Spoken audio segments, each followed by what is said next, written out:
لأجاريهم قلدت ظاهر ما فيهم فبدوت شخصا آخر كي أتفاخر وظننت أنا أني بذلك حزت غنى فوجدت أني خاسر فتلك مظاهر لا لا لا نحتاج المال كي نزداد جمالا جوهرنا هنا في القلب تلالا لا لا نرضي الناس بما لا نرضاه لنا حالا ذاك جمالنا يسمو يتعالى أوه أوه أوه أوه أوه أوه أوه أوه كن أنت تزداد جمالا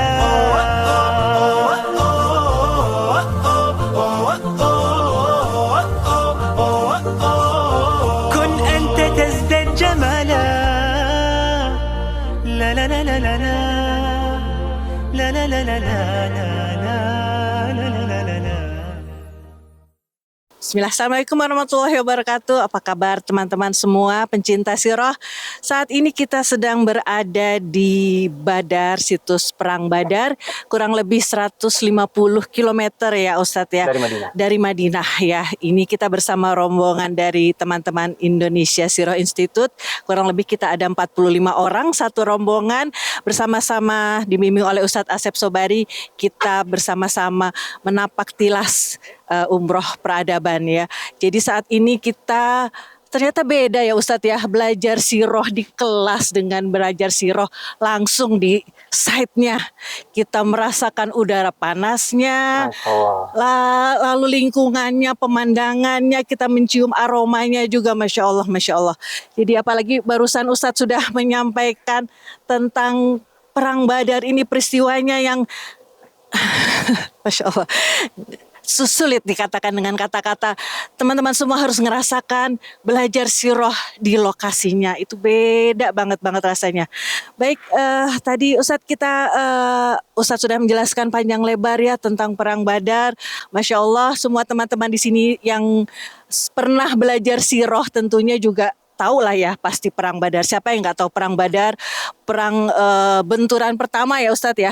Pertempuran pertama antara muslimin dengan musyrikin, yang perang besar ya, yang pokoknya kita tahu lah itu perang sampai banyak sekali lah kisahnya. Cuman ini Ustadz mungkin lebih jauh lagi ya itu. Jadi sepengetahuan kita ini semua tentang Perang Badar, tapi ternyata ini merupakan suatu titik balik perubahan ya Ustadz ya.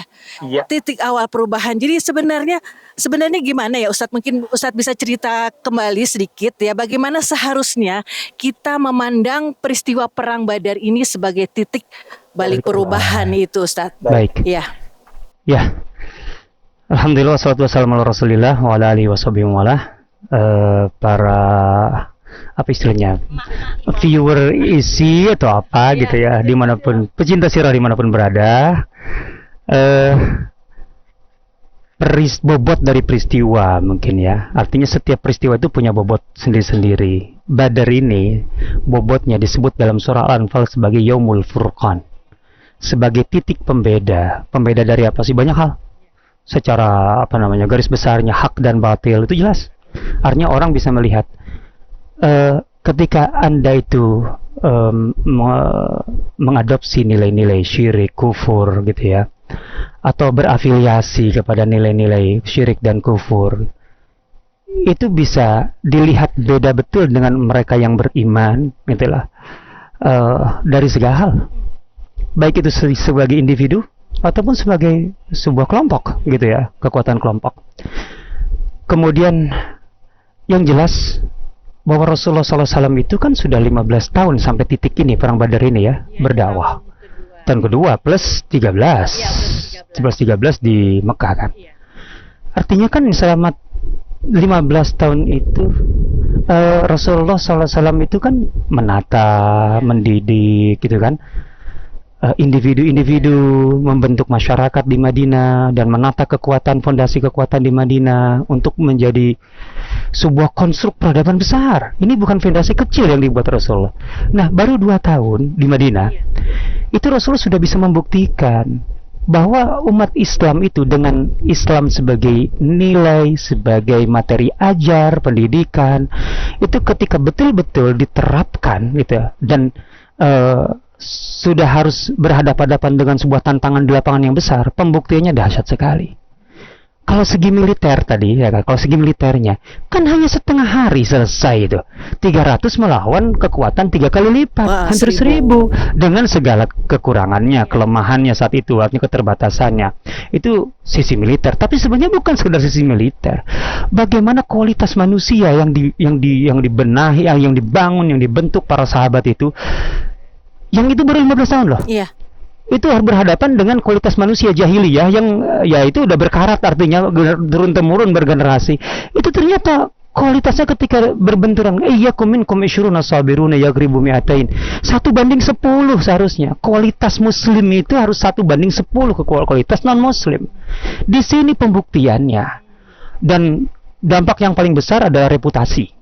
Kan Rasulullah SAW sebenarnya 1 hari sebelum perang Badar itu ada di luar sini. Artinya kalau mau mundur, punya kesempatan dan tidak terkejar oleh pasukan Quraisy. Tapi kalau mundur artinya apa? Semua yang selama ini dibangun oleh beliau itu akan buyar. Kaum muslimin sebagai sebuah kekuatan di Madinah itu sudah pasti akan dilecehkan, diledek karena ya nggak ada kekuatan sama sekali, itu berbahaya. Maka tidak ada pilihan kecuali harus berhadapan-hadapan dan membuktikan itu. Nah, begitu kemudian menang, ternyata akan dampaknya. Quraisy itu kita tahu masih ada Uhud, masih ada Ahzab, masih ada udah sampai Ahzab ya. Tapi sebenarnya Uhud dan Ahzab itu Quraisy itu sudah tertatih-tatih atau pincang sebenarnya, atau bahkan lumpuh. Memaksa menyeret-nyeret kaki dari segi ekonomi, dari segi sumber daya manusia, dari semuanya. Quraisy itu sudah, Badar itu sebenarnya yang menentukan kekuatan Quraisy. Quraisy itu nggak bisa kita anggap bahwa Quraisy sebelum Badar dan Quraisy setelah Badar itu sama sekali berbeda. Ada 30 lebih tokoh Quraisy habis di sini, tewas di sini, gitu ya. Itu titik itu. Kemudian di dalam kan sampai ada kaum munafik yang muncul. Kaum munafik itu di Madinah baru muncul setelah Badar. Kenapa? Karena orang musyrik Madinah tidak mungkin lagi bertahan sebagai musyrik dan tidak mungkin beroposisi sebagai musyrik. Dia tidak mungkin, karena pasti dia akan terhubung dengan kaum musyrik yang di Mekah satu sisi, dan itu akan membahayakan posisi mereka di Madinah sebagai penduduk Madinah karena akan melanggar perjanjian Madinah. Maka kemudian mereka untuk supaya tetap safe, aman, berpura-pura masuk Islam dan menyembunyikan kekafiran mereka, permusuhan mereka. Tapi kan itu kemudian memunculkan memang bagi kaum muslimin sebuah tantangan baru. Tapi yang penting bahwa kemudian semuanya serba berubah setelah itu, termasuk Yahudi Bani Qainuqa kemudian menantang. Itu perubahan semuanya dampak Badar. Jadi reputasi yang sangat kuat dan kaum muslimin betul-betul. Nah, apa yang didapat dengan reputasi yang kuat? Ketika kita memiliki reputasi yang kuat, dan dengan reputasi itu musuh-musuh Islam kemudian berpikir 2 kali untuk mengganggu, Rasulullah semakin intens, semakin fokus kepada agendanya. Itu pentingnya, karena Rasulullah itu hidupnya bukan untuk menghadapi musuh, tapi untuk membangun agenda-agenda besar beliau, gitu, yaitu mengemban risalah Allah, gitu kan, dari langit, istilahnya untuk diwujudkan di bumi. Dan beliau tentu saja membutuhkan suasana yang kondusif, termasuk gangguan-gangguan itu. Nah, ketika reputasi kuat, maka gangguan itu menjadi minim gitu loh. Dan itu membuat Rasulullah lebih fokus ke depan gitu, ke dalam. Nah, itu sebenarnya poin besar dari kemenangan perang Badar. Kenapa disebut Al-Furqan, pembeda. Jadi titik balik juga, titik perubahan, perubahan boleh dibilang begitu saja, karena banyak sekali perubahan-perubahan yang terjadi dan kelihatan. Ya, jadi itu antara lain tadi Ustadz bilang yang kaum Quraisy sebenarnya juga udah kalah gitu ya, musyrikin sudah kalah, tapi hanya yang sisa itu hanya sisa-sisanya aja berarti. Dan satu hal lagi, satu lagi yang saya luput. Dengan perang Badar ini kan tahu kan, ini mencegat kafilah dagang tadinya kan. Ya. Ekonomi Quraisy ambruk. Karena jalur dagang mereka betul-betul tertutup secara pasti, karena mereka sudah tidak lagi punya harapan untuk bisa lewat ke Badar atau melalui Badar, sehingga mereka kemudian ngambil jalan yang lebih jauh, memutar, dan itu cost-nya lebih tinggi, tidak ekonomis, tapi harus mereka ambil, tapi itu pun mereka bisa dicegat gitu. Dan itu artinya sebenarnya ekonomi Quraisy habis. Ekonomi Quraisy habis berarti tantangan Quraisy memudar, karena penentang Rasulullah dari kaum Quraisy betul tokohnya, tapi jangan lupa juga pengusaha sekaligus. Oh iya, Masya Allah. Ternyata luar biasa ya dampak strategis ya, Ya. dari perubahan perang Badar ini. Baik, teman-teman pencinta sirah semua, ini sekelumit kita ada di Badar. Insya Kita Allah. akan ada lagi nanti Ustadz ya di Insya Allah. tempat-tempat yang lain di mana kita bisa merasakannya langsung, dan tentunya kajian sirah akan lebih mengena buat kita semua. Baik Insya teman-teman, sampai kita ketemu lagi di perjalanan kita Insya selanjutnya Allah. ya. Insya Kita akan Allah. masih keliling bersama Ustadz Asep Sobari. Baik, Insya Allah. demikian dulu dari kami. Assalamualaikum warahmatullahi wabarakatuh. Waalaikumsalam warahmatullahi